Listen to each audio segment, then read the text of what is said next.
One woman paid $650 a month to rent a room, only to find out that her private sanctuary is now being treated like a public hotel lobby for her roommates visiting friends.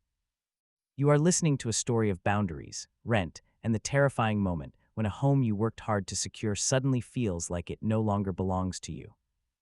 Let's set the scene: 3 women, 2 years of shared history, and a house that was, by all accounts, a steal. A 5-bedroom, 3-bath property in a desirable neighborhood, complete with a finished basement. It was the kind of living situation that promises stability, friendship, and a little bit of extra space for everyone to thrive. For 2 years, this arrangement worked beautifully, but the dynamic shifted the moment one of them, Charlie, decided that the rules of the house needed to be rewritten to fit her specific desires.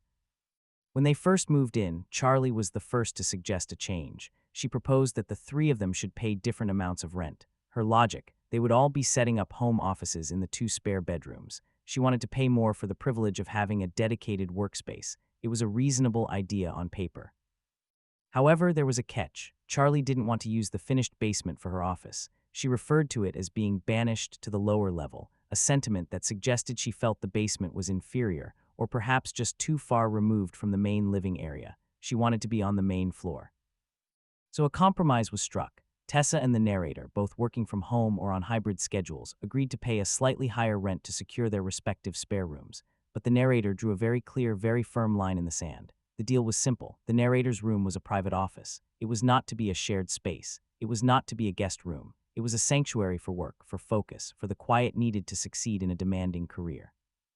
Tessa, pragmatic and easygoing, didn't mind if her room was used for mixed purposes. She was flexible, but Charlie was not. She argued, she pushed, and she questioned the logic of such a strict boundary. What if she had guests? What if she needed the space for something else? The tension was palpable. The narrator stood firm. No, the implication was clear. This room is mine. After a period of back and forth, Charlie eventually relented. She agreed to the terms. The extra rent was paid, the agreement was signed in the unspoken language of roommates, and for over a year the issue was never brought up again. The house returned to its peaceful state. The offices remained sanctuaries. Then the news dropped. Charlie announced that she had 2 friends coming in from Europe. They were going to stay for a couple of weeks. A reasonable request, perhaps, but the delivery was where the trouble began. Charlie had given Tessa and the narrator a heads up that morning. They were fine with it. They loved having guests sometimes too. But then came the kicker, the detail that would shatter the peace of the house. Charlie informed them that her friends would need to stay in both asterisk of the spare bedrooms. She didn't want her friends to have to share a room, a sentiment that, while perhaps considerate of her friends, completely disregarded the reality of the situation. She wanted to occupy both private spaces that she knew were designated as offices by the other 2 roommates. The narrator immediately reminded Charlie of the original agreement, the condition of the higher rent, the explicit agreement that the rooms were not shared spaces, and in response, all hell broke loose. Charlie didn't just disagree, she attacked. She called the narrator self-centered. She labeled her a possessive weirdo. The words hung in the air, heavy and stinging. Charlie stormed off, huffing, leaving a trail of tension that seemed to vibrate through the walls of the house. Now let's pause and look at the practical reality of this conflict. This isn't just about a room, it's about a livelihood. The narrator works from home. Her job requires a specific setup. Multiple screens are essential. She has a workflow that demands focus, a physical environment that allows her to think, to create, to earn a living.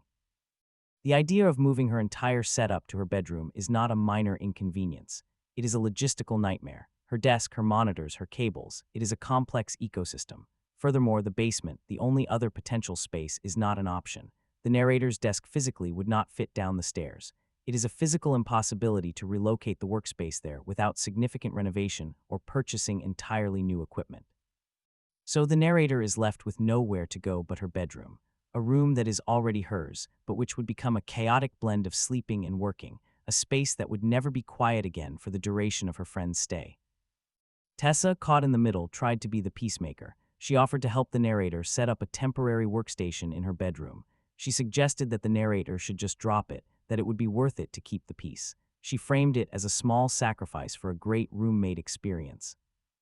But is it really that simple? Is this a case of the narrator being too rigid, too unadaptable? Or is this a fundamental violation of a contract that was clearly established and paid for? Consider the financials. The total rent is $1,800. Charlie pays $500. Tessa and the narrator each pay $650. That is a significant difference. The narrator is paying a premium. That premium was not for the right to have a room that is occasionally a guest room. It was for the right to have a dedicated private workspace. It was for the assurance that when she walked into that room, she would be alone. The fact that Charlie's friends are coming from Europe does not change the terms of the lease or the verbal agreement. It does not negate the extra money that was paid. It does not erase the fact that the narrator has a job that requires a specific environment. There is a deeper layer here, too. The basement. Charlie does not want her friends in the basement. Why? Because it is not as nice as the rest of the house. The narrator notes that the offices are pretty cute, that they have been decorated well. Perhaps Charlie is jealous of the space. Perhaps she feels that by not allowing her friends in her office, she is losing out on the social capital of hosting. Or perhaps she simply views the house as a collective space where anything goes, and the concept of private, paid-for rooms is anathema to her. But the house is not a collective space in the way Charlie seems to think. It is a rental agreement. It is a series of boundaries that were drawn to protect the individual needs of the people living there. When one person decides that their comfort or the comfort of their guests outweighs the financial and professional needs of their roommates, the balance is tipped. The narrator wonders if she is being too adaptable. She wonders if she is the problem, but look at the facts. She paid more. She set a boundary. She was told no by the other two roommates initially, but she held her ground. She was told yes by Charlie, but only after a struggle. Now, Charlie wants to revoke that agreement because her friends are coming.